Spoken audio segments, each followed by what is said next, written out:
Eto na naman po tayo sa portion ng ating series na either hindi ka nagbabasa, hindi ka gumagamit ng common sense, o talagang laglag ang comprehension mo. Nakalagay na nga doon na kailangan may sarili kang computer at nilagay pa nila kung anong required na specs. Pagkatapos may magtatanong, kailangan po pa may sariling computer? Hindi po ba provided ng company?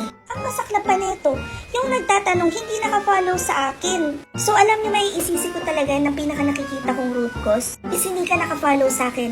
Hindi ka nakaka-experience ng tough love. Kasanay ka ng bini-baby. So ngayon nasa point ka ng buhay mo na gusto mo na maging freelancer, pero yung core skillset hindi mo pinaposes. So kung ako sa'yo, mag-follow ka sa akin, panoorin mo yung mga videos ko, matuto kang mag-practice ng common sense at comprehension. I am not being rude. I want you to know that I care about you, which is why I am teaching you the right way.